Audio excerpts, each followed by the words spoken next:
We have Kirk Bechtel here. He's our utility specialist, and he is the region utility specialist. Another spoiler alert, great photos in his presentation. So please give him a round of applause and welcome him. All right, so what am I pushing to move the slides? Either that or that. Okay, perfect. All right, good morning. Thanks for inviting me to present here at your boot camp. After listening to Keith and David, I want to add so much more into this thing, but I know I drew the unfortunate slot right before lunch, so I'll try to keep it quick here. My name's Kirk Bechtel. I'm the Region 3 Utility Specialist. I'm based down in White City in Southern Oregon. I got hired on with ODOT in January 2006 as a construction inspector. So, as Diane mentioned on the slides, I'll have some pictures here, and I'll try to explain each one of them. You know, like this one I don't have many details of, but it's a pretty good example of what could happen if you don't have utility coordination on a project. So, we'll start with that one. Let's see if I got this right. Here we go. The history, the role, and responsibility of the RUS. Let's begin with the brief history of the utility specialist position, better known as the RUS. The history of the RUS, as far as I heard, was firmly established with the Transportation Research Board's 2001 conclusion that the leading cause of delays on highway projects was due to utilities. The lack of utility coordination prior to the construction was the number one cost overrun and cause for time extension granted on highway projects. In fact, in 2000, the Oregon Department of Transportation had a cost overrun due to utility delay claims of $2.8 million. Now, the amount of contract time extended in 2000 was not available to be included in that. So, but with this information, the role of the RUS is simple. Communicate and coordinate with the utility providers and the ODOT design team throughout the design process. As for the responsibility of the RUS, it can be said that our goal is to ensure the successful relocation of the utilities that were unavoidable within the footprint of the project prior to the arrival of the contractor. Now, we'll hear more details about the roles and responsibilities as we move forward in the presentation. In this picture here, some of you may recognize it. It was the city of Portland's water line that was hit during construction in 2009, and the word was that it took 2 hours for someone to find a valve to turn it off. So, quite a mess. Now, the TPM interaction to and from the RUS. Let's break down the information a RUS needs from the TPM by phases of the design process. Scoping, or program development. Proof of concept, or the initial phase of project development. The design acceptance phase, now known as region phase gate. And this first statewide phase gate, which contains post-DAP through final plans. Now, in these pictures, I know that it occurred in Virginia in 2008, and I heard that their gas pipeline was struck by a backhoe, but I haven't been able to find one in any of the pictures so far, so not good.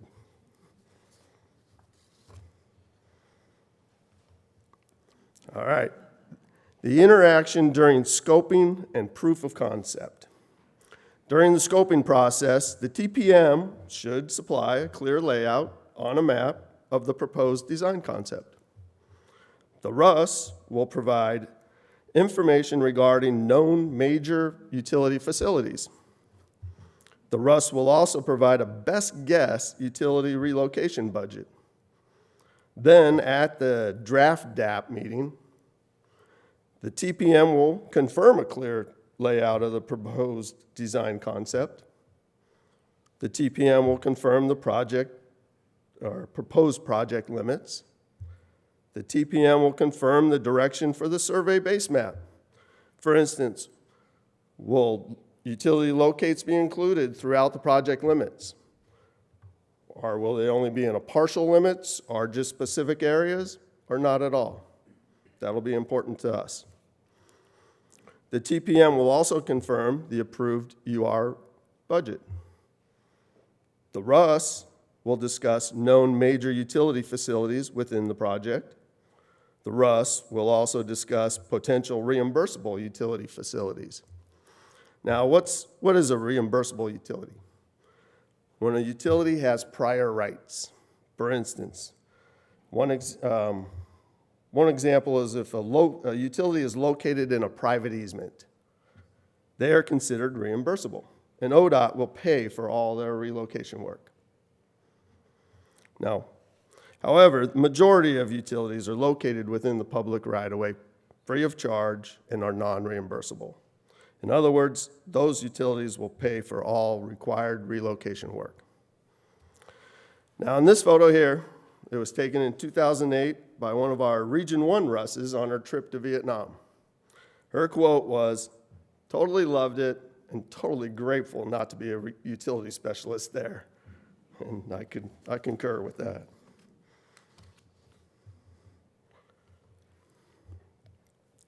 So let's talk about the interaction during DAP and post-DAP to PS&E.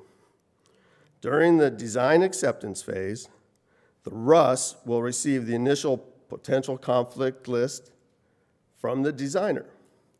While that does not come from the TPM, it is one of the most important pieces of information the RUS will receive on the project. The RUS should also provide input in the right-of-way layout meeting. The TPM can help with this by ensuring the RUS is invited to this meeting. After DAP and all the way to the submittal of the PS&E package, the TPM should inform the project development team, or PDT, of any changes to the scope and our schedule. To help ensure the PDT is aware of these changes on large and complex projects, the TPM should schedule monthly status and update check-in meetings. Now, I'd like to repeat this one because I believe these meetings to be extremely valuable. To help ensure the PDT is aware of these changes in the scope and our schedule, on large and complex projects, the TPM should schedule monthly status and update check-in meetings. If any major design or schedule changes are being considered, the TPM should engage with the PDT for input. The RUS will inform the TPM if the UR budget needs to be increased. The RUS will inform the TPM of all utility agreements associated with the project. A couple good examples include adding utility work to the project or reimbursable utility relocations. And lastly, the RUS will send the utility certification to the state utility liaison and provide a copy to the TPM and the specifications writer. Now, I believe that this project here was in the city of Eugene, and it appears the drilling auger did an excellent job of locating the buried communication lines here.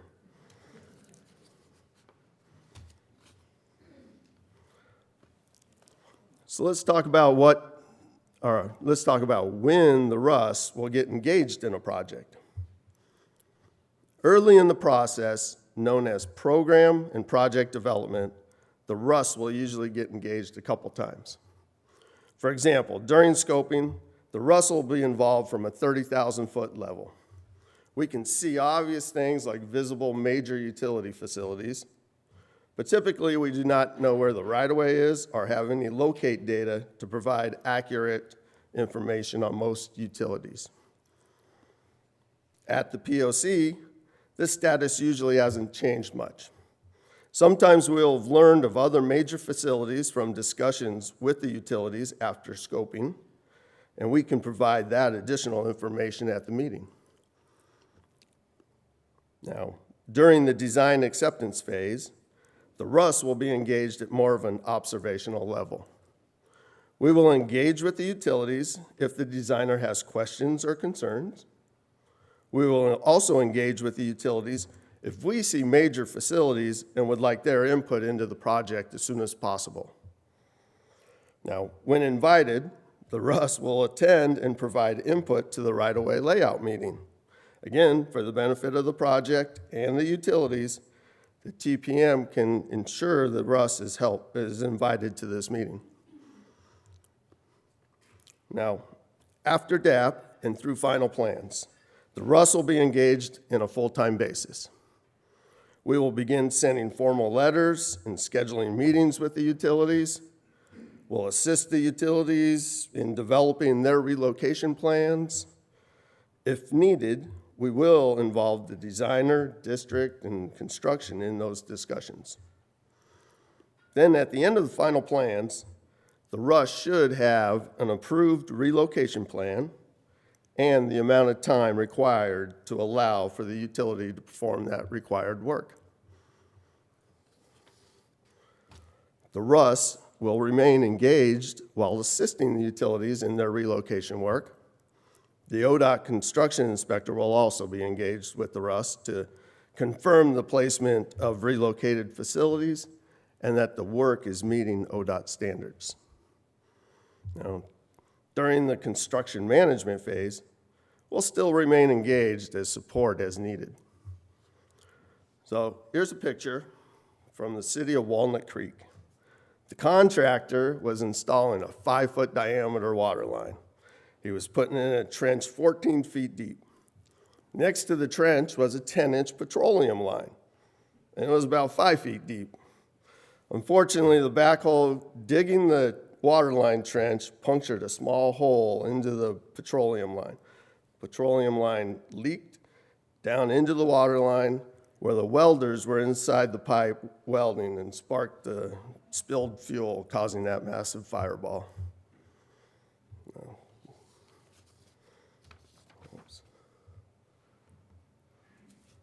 Okay. The utility program and information that TPM needs. The ODOT utility program is housed within the right-of-way division in Salem. The state utility liaison is Tammy Saldivar. Tammy started in this position December of 2018. She was a project leader in Region 2 before the creation of the TPM. Prior to ODOT, Tammy worked as utilities liaison for the Montana Department of Transportation. Tammy's located at the TLC in Salem and oversees all the RUS's deliverables. She will assist and oversee all the utility-based agreements within each project. She will also oversee all the required utility-related deliverables for the local agency projects. Recently, Tammy's roles have expanded to take on the railroad liaison. I believe you'll be hearing from her right after lunch today.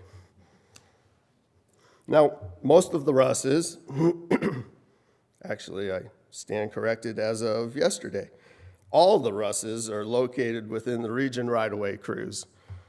Some of us used to be in roadway like myself, but we're all now in the right-of-way crew. And let's see, I joined the RUS ranks in December 2007, and in 2011 is when I was moved into the right-of-way and utilities crew. So, now the correct level of information a TPM needs from a RUS is relatively light.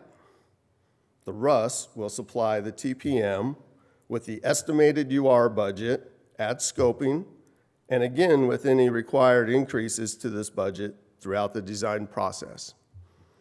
The TPM should want to know about any potential major utility conflicts because conflicts with major facilities can cause delay to construction. However, if the utility fails to relocate as agreed and causes the delay to the project, ODOT can file a delay claim against the utility. Now, the relocation time requirements letter sent to the utility during final plans will reference the OAR describing their consequences of delaying our project. Now, who can be involved in the delay claim process? the TPM, the construction PM, the state utility liaison, and the region utility specialist. Now, major utility relocations are typically very expensive. Reimbursable or not, someone has to pay that bill. So one thing to keep in mind is that some forced relocations of major facilities can tend to gain the attention of the governor's office from the well-connected utility companies. Now, how can major utility facilities be avoided? During design, some of these initial conflicts can be avoided through design changes. However, for all buried facilities hoping to be avoided, I will require the utility to expose and provide ODOT with an exact location of their facility prior to changing the project design. Now, in order to assist or partner with the utilities in avoiding utility conflicts, ODOT can provide some initial project survey and, in some cases, design changes to avoid facilities. Other examples of partnering with utilities: providing construction support during their relocation work, including some of their relocation work in the ODOT plans through an ad work agreement, requiring the ODOT contractor to coordinate with the utility during construction. Now, other information the TPM can expect to receive from the RUS will be the effect significant design and schedule changes will have on the utilities. The TPM will also receive information on all utility-related agreements for the project. For example, the ad work agreements just mentioned. So, got a couple pictures up here. These pictures were passed on to us from someone within the Eugene Water and Electric Board while on vacation. The story went that the road was constructed around a wood pole and the pole didn't have to be relocated. The eWeb employee was told the locals know about it and avoid it, but the tourists commonly hit it. Their solution: replace the wood pole with a concrete pole and leave it in place. Nice. So, the major deliverables a TPM should expect. Shortly after DAP, the TPM should expect to receive copies of the initial conflict letters sent to each of the utilities. Now, in some cases, a utility will be present in the project footprint, but will not have any potential conflicts. These utilities will receive a project notification letter. After DAP, but prior to final plans, the TPM should expect to be involved with and receive any utility-related agreements if they are needed for the project. During the final plans, the TPM will receive copies of the time requirement letters and a copy of the utility certification. Now, some projects will require a certification exemption, which requires the area manager's signature. So, another key deliverable during final plans is the special provision language for the utilities. Although this deliverable typically goes straight to the spec writer, and the TPM will not receive a copy. As for the picture, I don't have any details on it other than I'm confident we all have a pretty good guess of what happened here.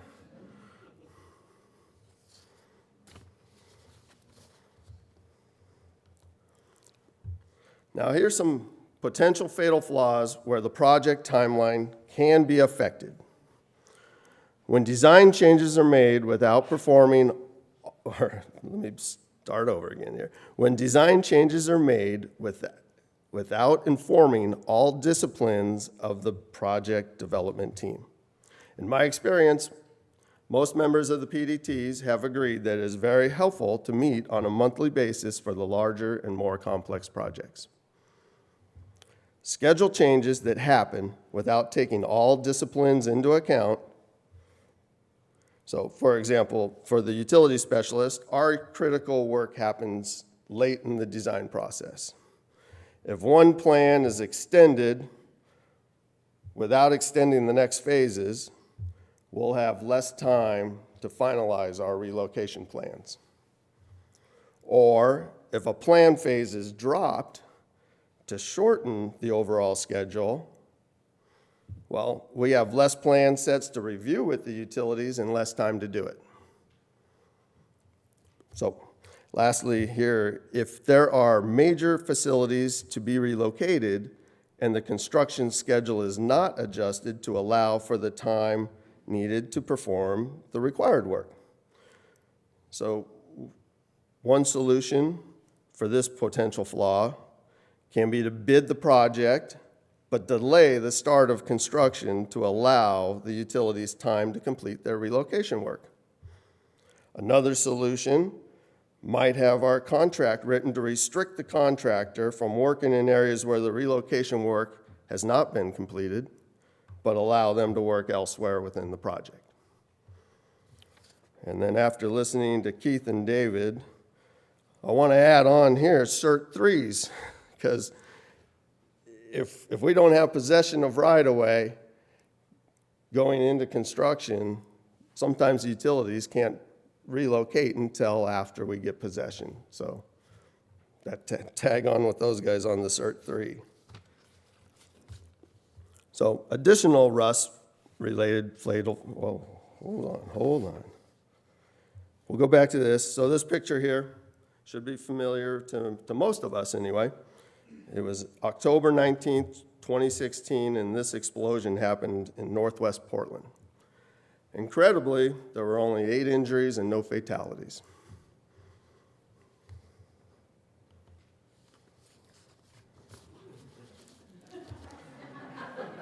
Yeah, that's what I said. Okay, so additional rust-related fatal flaws that can affect the timeline. So aerial conflicts can be easily overlooked. For instance, installing signal poles and luminaires are sometimes not considered when discussing conflicts on a large project. One of the hardest conflicts to account for is the crane or tall equipment needed to construct some parts of the project. This is where aerial conflicts can be easily missed.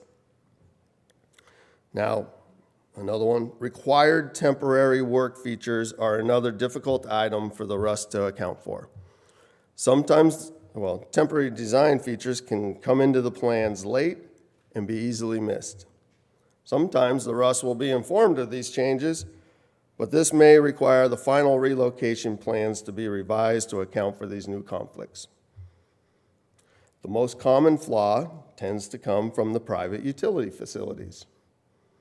Although these features should fall into the realm of right-of-way, they are typically discovered during construction, where it's just usually easier to handle them through the utility process.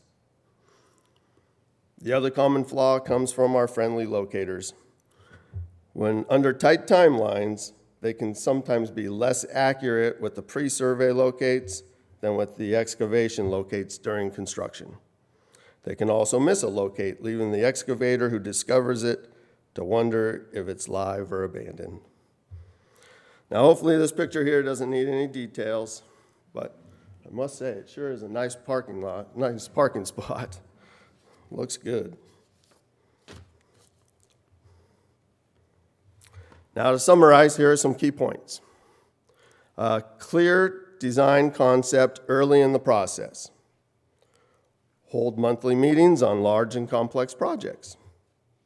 Include all members of the PDT in design and schedule design changes, or change decisions, I should say.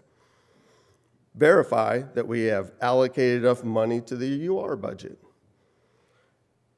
And if needed, let's make sure there's time in the construction schedule for the utilities to complete their required relocation work.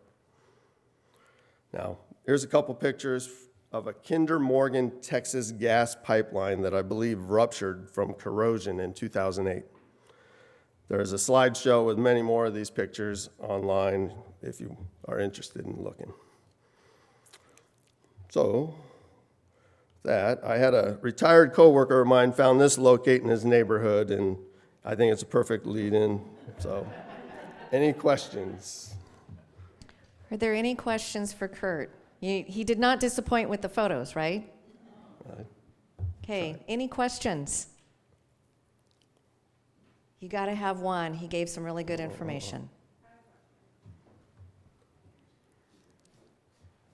You mentioned that a lot of times during construction, utilities are found. What's the best process to identify the location of utilities before construction, and who does that responsibility belong to? Is it survey? Is it the RUS? Is it both of you together?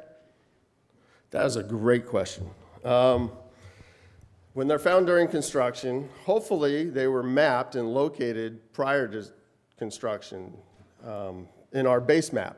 So did the utility actually locate the line and show it in our map, and did we miss it?